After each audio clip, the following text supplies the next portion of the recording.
భూమిపై జీవరాశులు సుభిక్షంగా ఉన్నాయంటే అందుకు కారణం సూర్యుడే. ఈ కారణంగానే బాణుడిని కనిపించే దేవుడు అని అంటారు. హిందూ సంప్రదాయం ప్రకారం సూర్యారాధనకు ఎంతో విశిష్టత ఉంది. ముఖ్యంగా భక్తులు సూర్య జయంతి రోజు ఎక్కువగా పూజిస్తారు. మాఘమాస శుక్లపక్షం సప్తమి తిథి నాడు ఈ పర్వదినం వస్తుంది. దీన్నే రథసప్తమి అని కూడా అంటారు.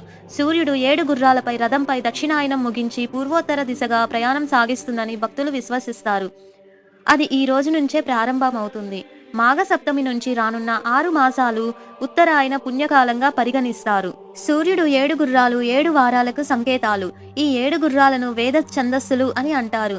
గాయత్రి, త్రిష్ణుప్, జగతి, అనుష్టుప్, పంక్తి, బృహతి, ఉష్ణిక్ అనే 7 గుర్రాల రథంపై బాణుడు స్వారీ చేస్తాడు. మేషం నుంచి మీనం వరకు ఉన్న 12 రాశుల్లో ప్రయాణిస్తారు. ఈ 12 రాశులను పూర్తి చేయడానికి సూర్యరథానికి ఏడాది సమయం పడుతుంది. సూర్య జయంతి అంటే సూర్యుడు పుట్టినరోజు కాదు.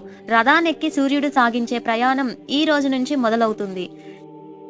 ద్వాదశ రాశులలో సంచారం. విశ్వం ఒక వృత్తంలా భావిస్తే దానికి 360 డిగ్రీలు ఉంటాయని గణిత శాస్త్రం చెబుతుంది. సూర్యుడు రోజుకు 1 డిగ్రీ చొప్పున సంచరిస్తూ 360 రోజులలో ఈ వృత్తాన్ని పూర్తి చేస్తాడు. అంటే 1 సంవత్సరం. అందుకే జ్యోతిష్కులు ఈ సృష్టి చక్రాన్ని 12 రాశులుగా విభజించి ఒక్కొక్క రాశిని 30 డిగ్రీలుగా విభజించారు.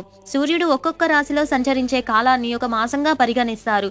మనకు కనిపించే సూర్యుడు ఒక్కడే అయినా విశ్వంలో ఇంకా 11 మంది సూర్యులు ఉన్నట్లు పరిశోధకులు గుర్తించారు. కానీ మన భారతీయులు వేదకాలంలోనే ఈ ద్వాదశ ఆదిత్యులను కనుగొన్నారు. వారే మిత్రే, రవి, సూర్య, భగ, పూష, హిరణ్యగర్భ, మరీచి, ఆదిత్య, సవిత, అర్క, భాస్కరులు. వీరే ద్వాదశ మాసాలకు ఆదిదేవతలు. వీటి కారణంగానే 12 రాశులు ఏర్పడ్డాయి. సూర్యుడు ఒక్కొక్క మాసంలో ఒక్కొక్క రాశిలో సంచరిస్తాడు. ఉత్తర దిశలో ప్రయాణం. మాఘమాసంలో అర్కనామంతో సంచరిస్తాడు. మాఘ అంటే పాపం లేనిది అని అర్థం. పుణ్యాన్ని ప్రసాదించే మాసం కాబట్టి ఈ మాసాన్ని మాఘమాసం అంటారు. నిజానికి ఉత్తరాయణం మకర సంక్రాంతిలో ఆరంభమైన రథసప్తమి నుంచే ఉత్తరాయణ స్ఫూర్తి పూర్తిగా గోచరిస్తుంది. దక్షిణాయనం నుంచి విముక్తుడైన భాస్కరుడు ఈ రోజు నుంచే ఉత్తర దిక్కుగా ప్రకాశిస్తాడు.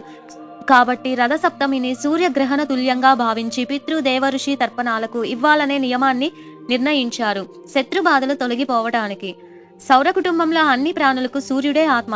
కాబట్టి సూర్యోపాసన చేస్తే రుణ, రోగ, శత్రుబాధలు నశిస్తాయి. మన మంత్రపుష్పాలలో ఒకటిగా పేర్కొనే యోపం పుష్పం వేద, పుష్పవాన్ ప్రజావాన్, పశుమాన్ భవతి అనే వాక్యాలు దీనికి సంబంధించినవే.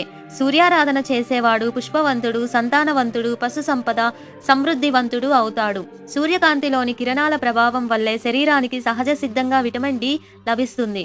సూర్యకిరణాలు శరీరంపై తప్పక ప్రసరించాలి.